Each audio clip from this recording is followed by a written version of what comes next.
3 wars in 7 years, 3 calculated campaigns, each designed to achieve a specific objective, each concluded at precisely the right moment. From 1864 to 1871, Otto von Bismarck transforms the map of Europe through a combination of diplomatic manipulation and military precision that will be studied, admired, and feared for generations. These are not wars of conquest in the traditional sense. These are surgical operations, limited in scope, but devastating in effect, each building upon the success of the last, each bringing Prussia one step closer to dominance in Central Europe. The Danish War proves that Prussia can fight. The Austrian War proves that Prussia can win. The French War proves that Prussia can build an empire. The First War begins almost casually, now emerging from a succession crisis that has simmered for years. In November 1863, King Frederick VII of Denmark dies without a direct heir. The succession passes to Prince Christian of Glücksburg, who becomes Christian IX. 2 German-speaking duchies, Schleswig and Holstein, have been connected to the Danish crown through a complex web of personal union and feudal obligation that Lord Palmerston will later describe as comprehensible to only 3 people: a Danish politician who is dead, a German professor who went mad, and Palmerston himself, who has forgotten it. Holstein is part of the German Confederation. Schleswig is not, but its population is largely German-speaking in the south and Danish-speaking in the north. For years, Danish nationalists have sought to incorporate Schleswig more closely into the Danish kingdom, while German nationalists have demanded that the duchies remain united and independent. Christian makes the fatal mistake of signing a new constitution in November 1863 that incorporates Schleswig more tightly into Denmark, violating previous agreements that guaranteed the duchy's special status. The German Confederation erupts in protest. German nationalists demand intervention.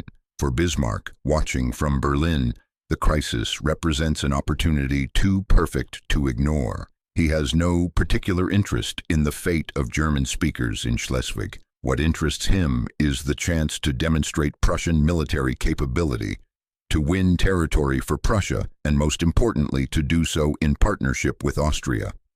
By cooperating with Austria now, he ensures that when the time comes to fight Austria, Prussia cannot be accused of unprovoked aggression. The temporary alliance serves his longer-term plans perfectly. In January 1864, Prussian and Austrian forces cross into Schleswig, ignoring protests from the German Confederation.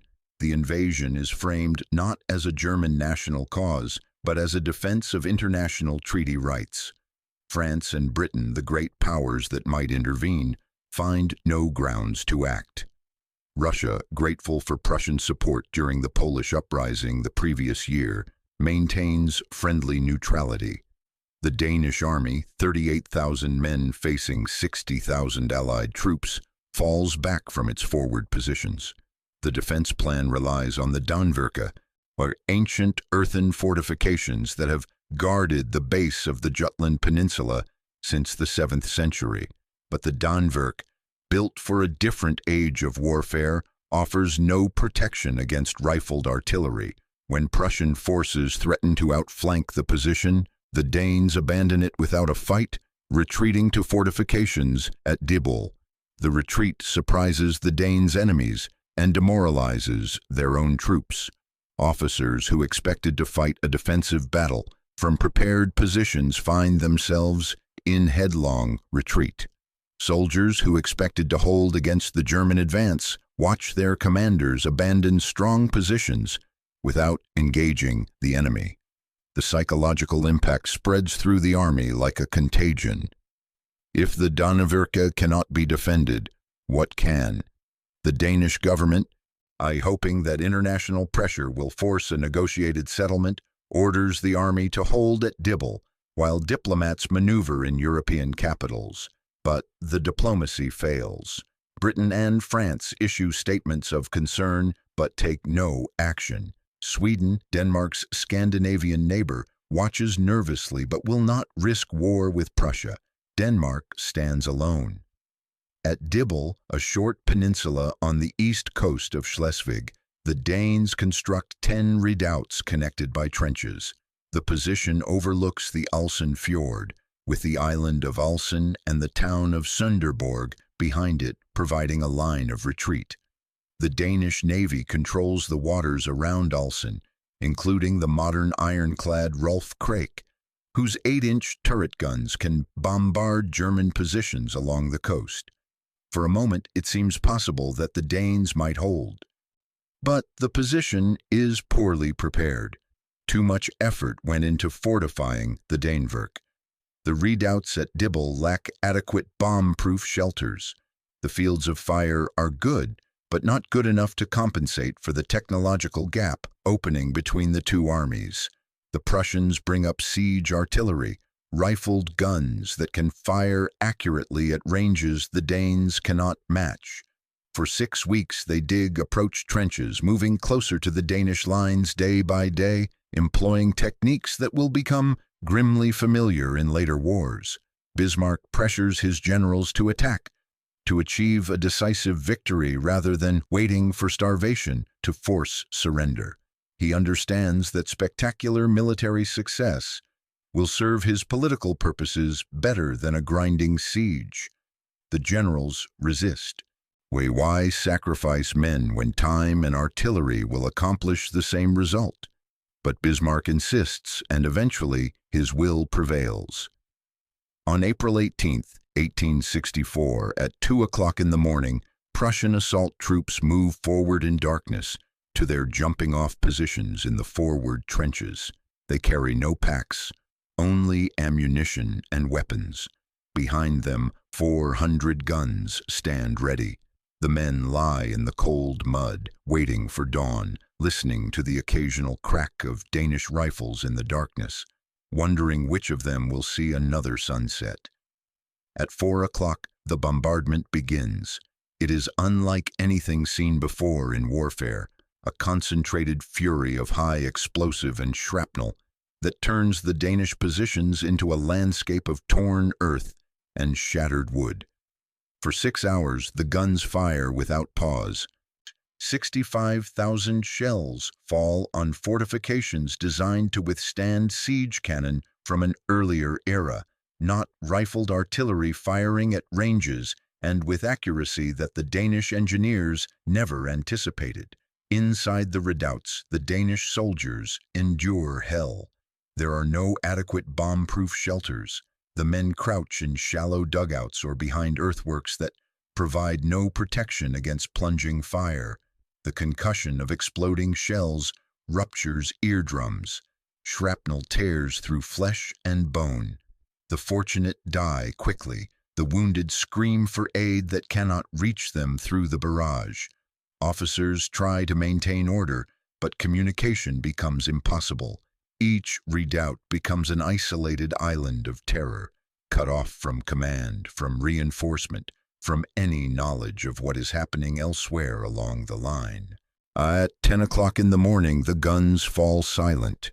The sudden quiet is almost more terrifying than the noise. The Danish soldiers, those who are still alive and capable of fighting, stumble to their positions. They can see through the smoke, barely, the Prussian infantry rising from the forward trenches and beginning their advance.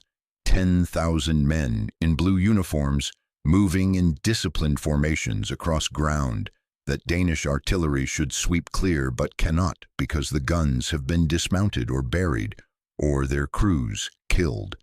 The assault troops reach the outer defenses and begin to climb.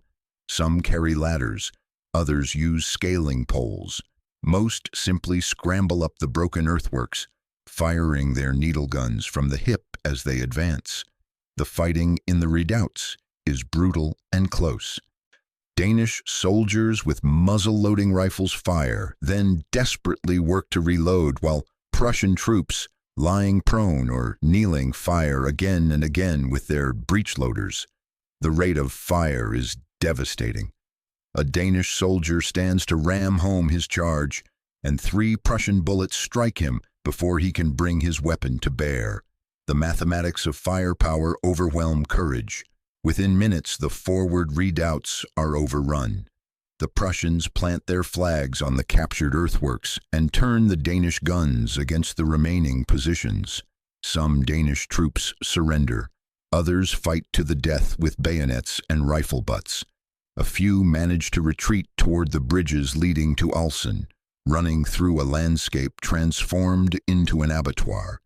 The Danish 8th Brigade, held in reserve, launches a counterattack at 10:30. The 8,000 fresh troops advancing against Prussians who are disorganized by their own success, scattered among the captured fortifications, vulnerable to a determined assault. For a moment, it seems possible that the Danes might retake the positions. Then Prussian artillery, already repositioning to support the assault troops, begins firing into the advancing Danish columns. The needle gun companies reform and establish firing lines. The counterattack dissolves under the concentrated fire. By mid-morning, the battle is over. The Prussian flag flies over all 10 redoubts. Prussian casualties number 1,200, mostly wounded in the assault. Danish casualties exceed 4,700, 671 dead, nearly 1,000 wounded, more than 3,000 captured. The proportion of prisoners tells its own story about the collapse of morale and organization. The surviving Danes stream across the bridges to Alsen, abandoning equipment, abandoning wounded, abandoning any hope that this war can be won. The Battle of Dibble enters Prussian mythology immediately. This is the first major Prussian military victory since the Napoleonic Wars half a century earlier. The storming of the fortifications demonstrates that Prussian arms can prevail against a determined enemy in strong positions. The needle gun proves itself. The artillery demonstrates its superiority. Most importantly, public opinion in Prussia, which has been skeptical of Bismarck's aggressive policies, swings toward support. The liberals in the Prussian parliament, who have been refusing to approve Bismarck's military budget, find themselves caught between their opposition to his domestic authoritarianism and their enthusiasm for his foreign policy success. Nationalism proves stronger than liberalism. By the end of 1864, the liberals will vote to retroactively legalize the taxes Bismarck collected without parliamentary approval. The war against Denmark strengthens Bismarck's hand at home as much as abroad. The war continues through the summer. In June, Prussian forces cross the Alsen fjord in an amphibious assault, overrunning the Danish positions on the island with minimal resistance. The Danish army, demoralized by months of defeat and the failure of any foreign power to come to their aid, offers little resistance. On July 20th, Denmark requests an armistice. The Treaty of Vienna, signed on October 30th, 1864, that transfers Schleswig, Holstein, and Lauenburg to joint Prussian and Austrian administration. For Bismarck, the war has accomplished multiple objectives. Prussia has gained territory and military prestige. The army has been tested and found competent. Liberal opposition at home has been neutralized by nationalist success abroad. And most importantly, the partnership with Austria has been established, creating the context for the confrontation Bismarck knows must come. The joint administration of the duchies becomes, as Bismarck intends, a source of constant friction. Every administrative question generates disputes. Who controls the ports? Who collects the customs revenues? Who commands the garrisons? The Convention of Gastein in August 1865 appears to resolve these disputes by dividing administrative control. Prussia takes Schleswig, Austria takes Holstein. But the division solves nothing. It creates more problems than it resolves, more opportunities for friction, more pretexts for confrontation. Bismarck wants Austria to be the aggressor, to make the first threatening move, that will justify Prussian military action. And so the disputes continue, carefully managed, deliberately inflamed. While manufacturing the casus belli, Bismarck prepares the diplomatic ground. In April 1866, he signs a secret treaty with Italy. If war comes with Austria, Italy will attack from the south, forcing Austria to divide its forces. Russia, still grateful for Prussian support during the Polish crisis, maintains benevolent neutrality. France, under Napoleon III, is persuaded to stay out of the conflict through vague promises of territorial compensation to be determined later. Britain sees no vital interest in German affairs. One by one, Bismarck isolates Austria, ensuring that when war comes, the Habsburg Empire will face Prussia and its German allies alone. The war begins in June 1866. Austria brings the dispute over Holstein before the Diet of the German Confederation, calling for federal action against Prussian provocation. Bismarck declares the Confederation dissolved and orders Prussian troops to occupy Holstein. The smaller German states, most of them traditional Austrian allies, mobilize for war. Hanover, Saxony, Bavaria, Baden-Württemberg rally to support Austria. On paper, the coalition outnumbers Prussia. But Bismarck has calculated correctly that the Austrian army, scattered across an empire stretching from Bohemia to Italy, cannot concentrate its forces quickly enough. The smaller German states act independently, without coordination, their armies divided and vulnerable. The Prussian army demonstrates a level of organization unprecedented in European warfare. 3 separate armies, totaling 285,000 men, converge on Bohemia from different directions. They move by railway, covering distances in days that would have required weeks by foot. Telegraph wires connect them to Central Command in Berlin, allowing Chief of Staff Helmuth von Moltke to coordinate operations in real time across hundreds of miles. This is industrial warfare in its infancy. The application of technology and systematic planning to military operations. Moltke is not a charismatic battlefield commander. He is something more dangerous, a calculating intelligence that treats war as a problem in logistics and geometry, to be solved through methodical preparation and precise execution. The Austrian commander, Ludwig von Benedek, understands he is in desperate trouble even before the first shot is fired. His army of 240,000 men takes up defensive positions near the fortress town of Königgrätz in Bohemia, attempting to block the Prussian advance on Vienna. The Bistritz stream provides a natural defensive line. Austrian engineers work frantically to prepare positions. The Austrian artillery, superior in range and accuracy to its Prussian counterpart, is carefully sighted to dominate the approaches. If Benedek can fight a defensive battle, relying on his artillery superiority while his infantry conserves ammunition, he has a chance.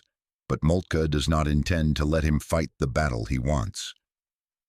On July 3, 1866, the Battle of Königgrätz begins before dawn, in a landscape shrouded by morning mist.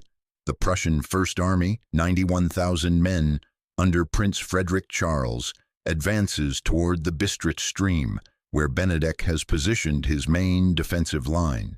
The Austrian artillery opens fire as the Prussian columns emerge from the mist. The sound is like continuous thunder. Solid shot and shell tear through the advancing formations. Companies that were marching in order 5 minutes before are reduced to fragments of men seeking cover in the broken ground. The Prussian guns respond, but they are outranged and outgunned.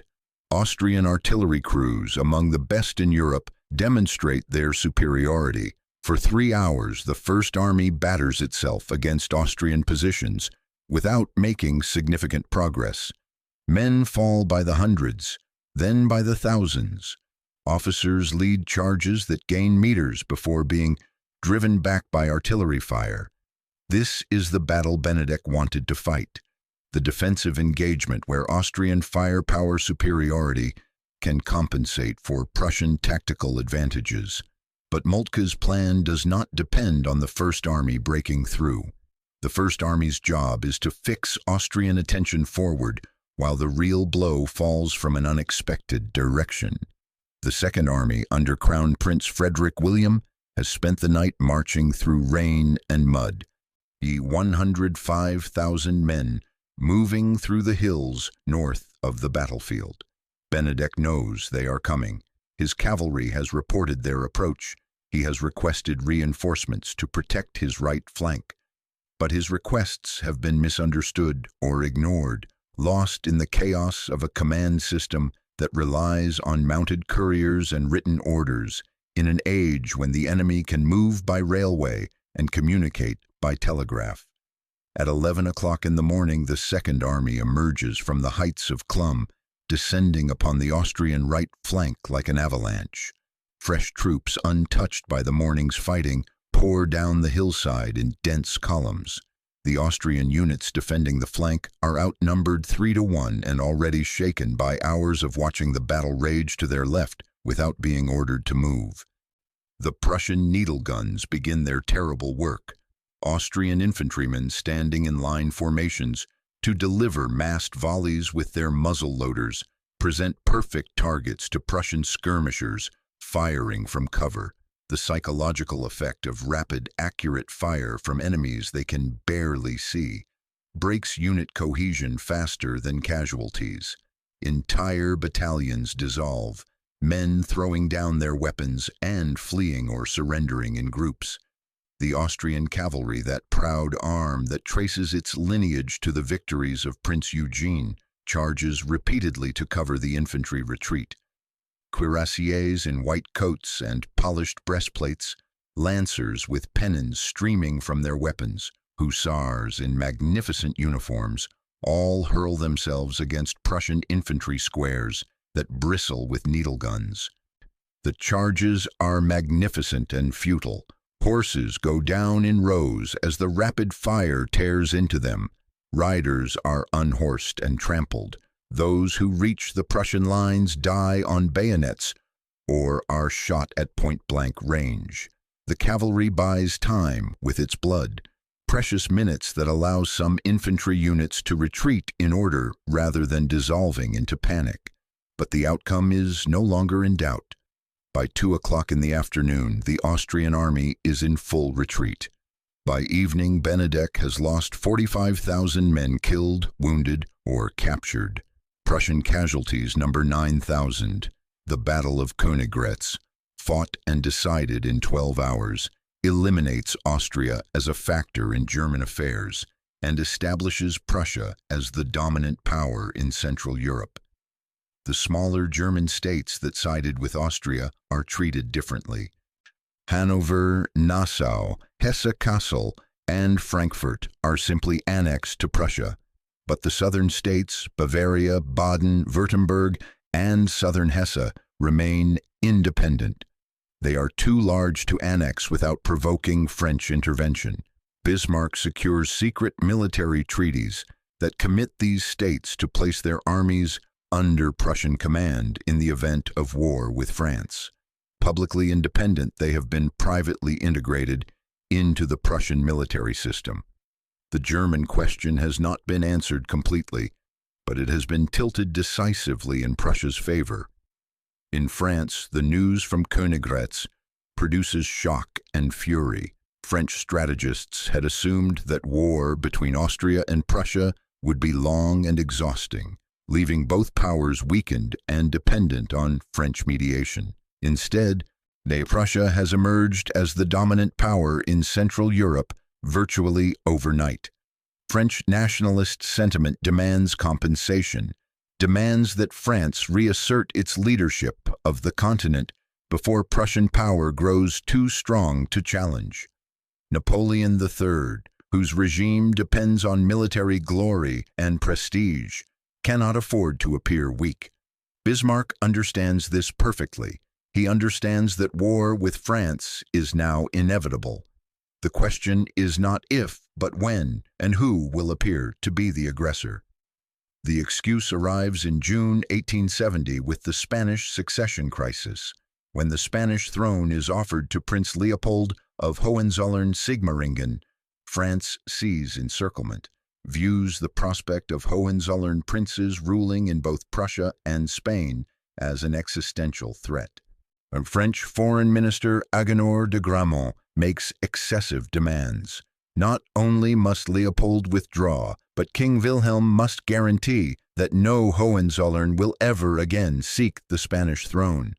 Wilhelm refuses to make such a commitment. The diplomatic exchange that follows, condensed and edited by Bismarck into the inflammatory Ems dispatch, transforms a diplomatic incident into a national crisis. Both nations believe their honor has been insulted. Both demand satisfaction. On July the 19th, 1870, France declares war. The southern German states, bound by their secret treaties, mobilize to defend Germany against French aggression. The German unification that Bismarck sought is happening, forged in shared struggle against a common enemy. But the French have made a catastrophic miscalculation. They believe they are beginning a limited war to restore the balance of power. They do not understand that they are beginning the war that will destroy the Second Empire and create a unified German state. The French mobilization is chaos. Units arrive at the border without supplies, without clear orders, without coordination. The German armies, larger and better organized than French intelligence estimated, cross the Rhine and drive deep into France. The battles that follow demonstrate the revolution in military affairs that France failed to recognize. At Wissembourg, at Spicheren, at Froschwiller, German artillery pounds French positions from beyond the range of French guns. The Prussian needle gun, combined with superior tactics and organization, produces devastating results. By early August, Marshal Achille Bazaine has been forced to retreat into Metz with 170,000 men. Napoleon himself, attempting to relieve Metz, is intercepted at Sedan. On September 1, 1870, the German armies surround the French at Sedan in a masterpiece of encirclement. 200,000 German troops, with 800 guns, occupy the heights surrounding the town, looking down on 120,000 French soldiers and 600 guns trapped in the valley below. The French are caught between the Meuse River at their back and German forces on three sides. The position is hopeless from the start, but French commanders refuse to accept the obvious. At 7 in the morning, Marshal MacMahon is wounded by shrapnel, his thigh torn open. Command devolves to General Ducrot, who immediately orders a retreat toward Mézières. Before the order can be executed, General de Wimpfen produces a letter from the war minister, giving him command in the event of MacMahon's incapacitation. Wimpfen countermands Ducrot's order and demands an attack. The resulting battle is less a coordinated military operation than a series of desperate, disconnected actions as French units attempt to break through German encirclement. At Bazeilles, the French Marines fight house to house against Bavarian troops, refusing to surrender even when outnumbered 10-1. The village is set ablaze. Fighting continues room by room through burning buildings. French resistance finally breaks only when the survivors run out of ammunition. Elsewhere along the line, French cavalry charges against German infantry positions, by magnificent and futile gestures that accomplish nothing except adding to the casualty toll. German artillery on the heights methodically pounds every French position. The French guns respond, but they are firing uphill against targets on commanding ground, wasting ammunition without effect. Napoleon III, Emperor of France, rides out from Sedan in full-dress uniform, medals gleaming on his chest, seeking death in battle. He is 52 years old but looks decades older, his health destroyed by kidney stones that cause him constant agony. He rides toward Bazeilles, toward the sound of the guns, hoping to find on the battlefield what politics has denied him, an honorable end.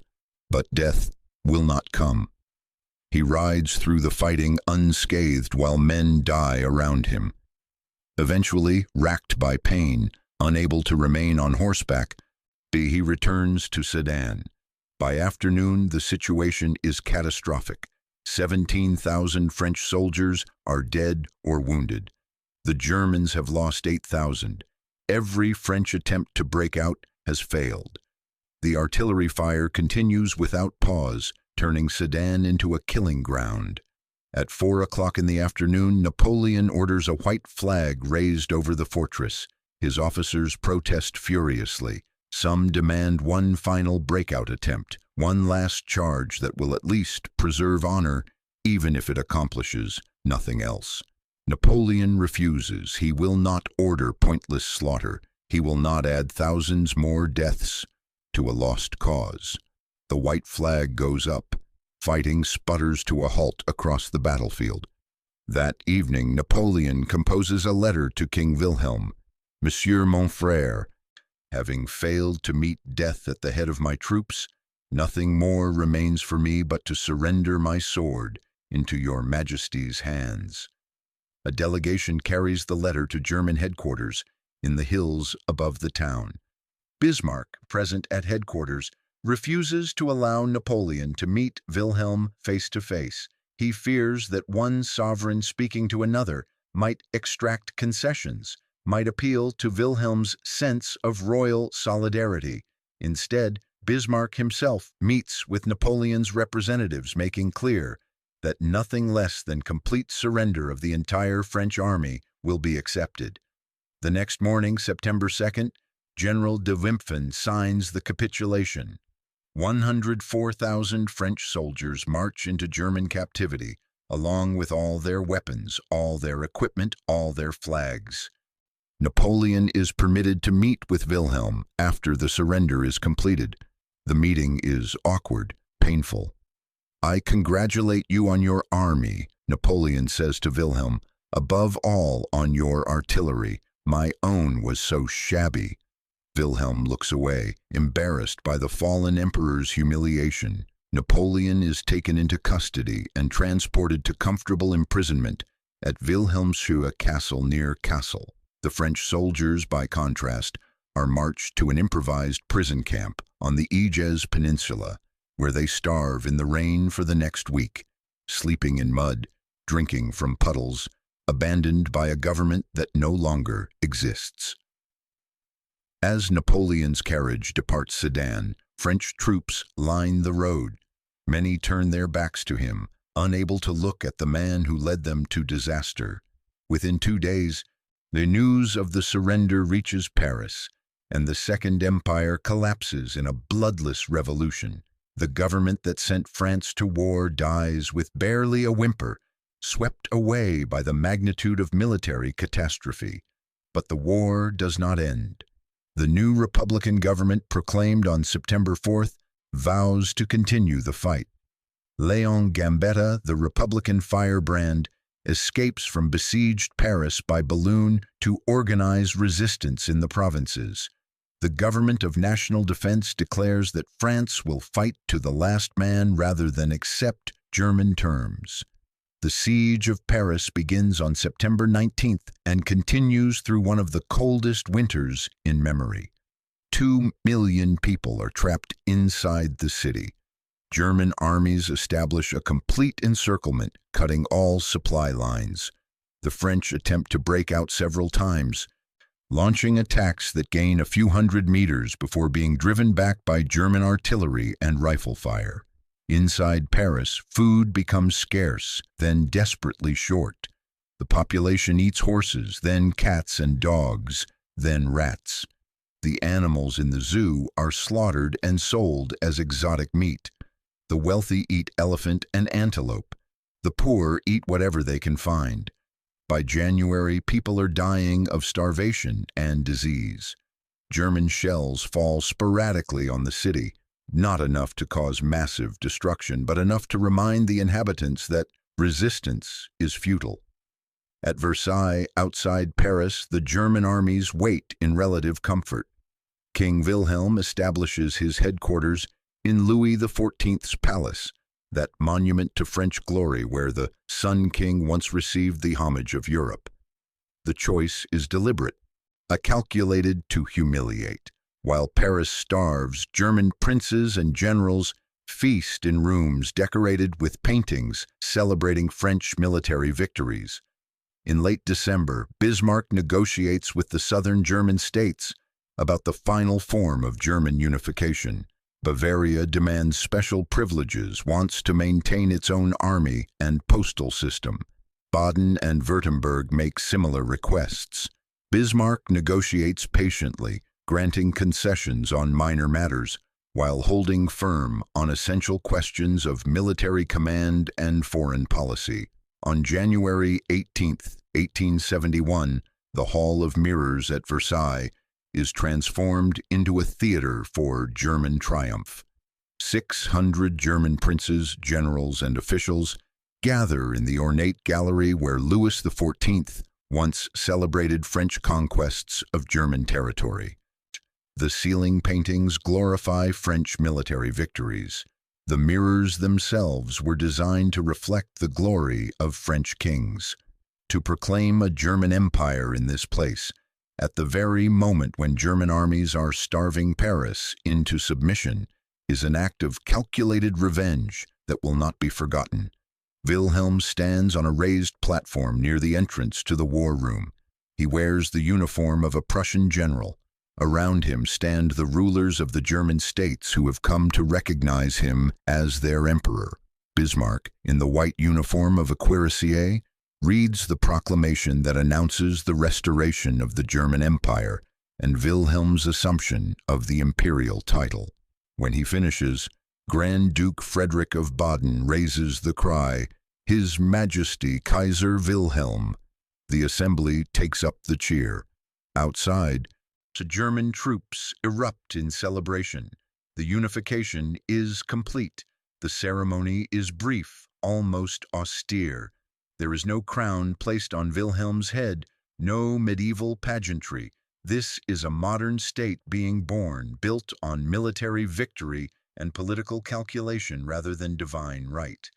But the symbolism resonates across Europe. Germany, which did not exist a decade ago, is now the dominant power on the continent. 10 days later, Paris surrenders, its population exhausted, its food supplies gone, its will to resist broken. The armistice terms are harsh. France must cede Alsace and most of Lorraine to Germany. France must pay 5 billion francs in indemnity. German troops will occupy northern France until the payment is complete. The loss of Alsace-Lorraine creates a wound that will not heal, a source of resentment that will poison Franco-German relations for decades. 3 wars, 7 years. From the storming of Dibble to the proclamation at Versailles, Bismarck has executed a strategic vision with ruthless precision. Each war achieved its specific objective. The Danish War demonstrated Prussian capability and neutralized liberal opposition at home. The Austrian War expelled Austria from German affairs and established Prussian dominance in northern Germany. The French War overcame southern German resistance and provided the emotional crucible in which German nationalism could be forged into political reality. Each war was limited in its objectives. Each was terminated before it could expand into a general European conflict. Each left Prussia stronger and its potential enemies weaker or neutralized. This is realpolitik in its purest form, politics based on practical calculations rather than ideology or morality. Bismarck has combined military force with diplomatic manipulation, understanding when to fight and when to negotiate, when to demand everything and when to settle for enough. He has isolated his opponents one by one, ensuring that each war was fought with maximum advantage and minimum risk. The German Empire that emerges from these victories is a strange hybrid, federal in structure but dominated by Prussia, constitutional in form but authoritarian in practice. The tensions built into its founding will never be fully resolved. But on that January day in 1871, such concerns lie in the future. The Hall of Mirrors empties slowly, the participants reluctant to leave, knowing they have witnessed something that will echo through history. 3 wars have built an empire, the balance of power that governed European affairs since the Congress of Vienna has been shattered. Germany, which did not exist as a nation a decade ago, is now the dominant power in continental Europe. The age of small professional armies fighting limited wars has given way to the age of mass conscript armies and industrial warfare. And standing at the center of this transformation, the architect of German unity, Otto von Bismarck, looks at what he has built with satisfaction and pride and, perhaps, if he is honest with himself, a flicker of uncertainty about what he has unleashed upon the world.